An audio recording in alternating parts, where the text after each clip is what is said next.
Right, so one of the major issues that came up when asked about what's kind of your biggest barrier to losing fat was being greedy and eating too much. Another one was alcohol. So I've kind of lumped the two of them together because both solutions the solution can be used for both greed, overeating, and kind of alcohol. So first of all, the reasons you're probably overeating is you're eating highly palatable foods. That's just a really fancy word for foods that taste great. So cakes, biscuits, crisps, basically all the stuff you enjoy, and it's got really, really high calories, but is really low in terms of making you feel full. So you could probably eat 2 or 3 cakes, or 9, 10 biscuits, and sometimes in my case, because you don't feel full because of the kind of low satiety value of the foods. All right. Then when you do decide to diet, you cut all the things that are bad for you out. So fizzy juice, sweets, biscuits, crisps, bread, whatever you see as being bad, you cut out. Then what happens is you do 2 or 3 days worth of dieting, and then you think, fuck this is rubbish. Boom, and you just start binging again on the foods and cakes and crisps, and you go, oh, what the fuck's the point? I can't lose weight. All right. Another reason is you're probably not eating enough protein. So protein makes you feel fuller for longer. So if you use protein in all of your meals and base all of your meals around protein, you're going to feel fuller for longer. So you're going to be less likely to eat in between meals. All right. You're probably eating your foods too quickly. So your body's not registering that you're full because you're just scoffing it down your face.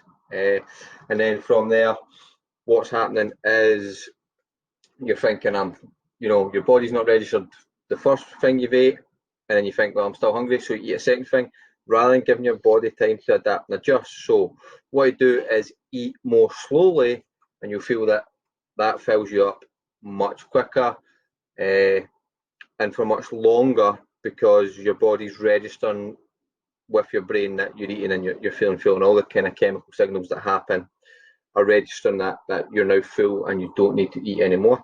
And then just pure boredom eating. This kind of lockdown has caused a lot of us to just eat because we've nothing else to do.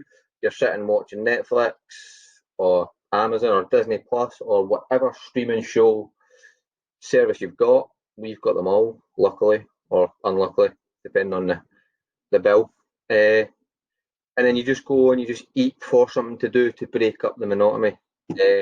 So a couple of things you can do with boredom eating is interrupt your thinking. Stop and ask yourself, am I actually hungry or am I just bored? Then if you're thinking, I might just be bored, but I'm not sure, drink a glass of water, because what that'll do is that will then fill you up. Then wait 15 minutes. If you're still hungry, drink another glass of water, and then after that half an hour, so 15 minutes for the first glass, 15 minutes second half, eat.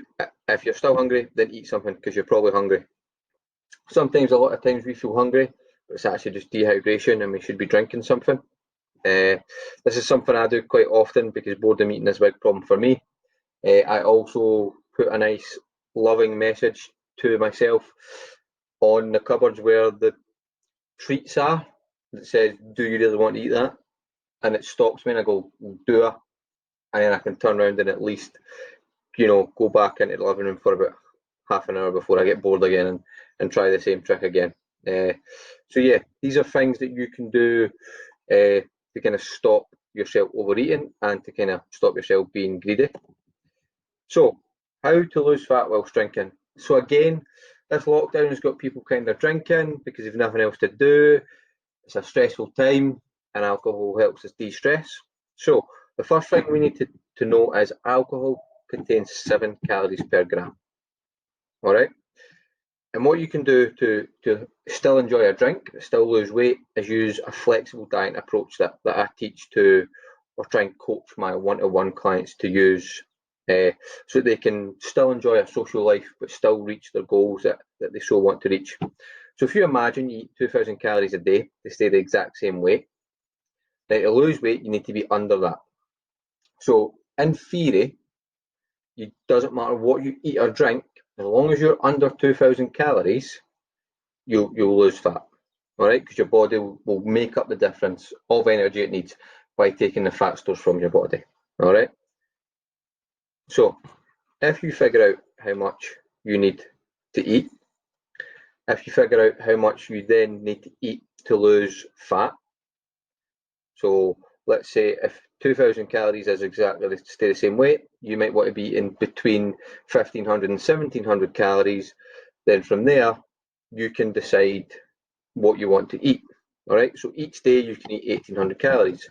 Now, let's say, for instance, you have a night out on a Saturday night. What you can do is you can cut down.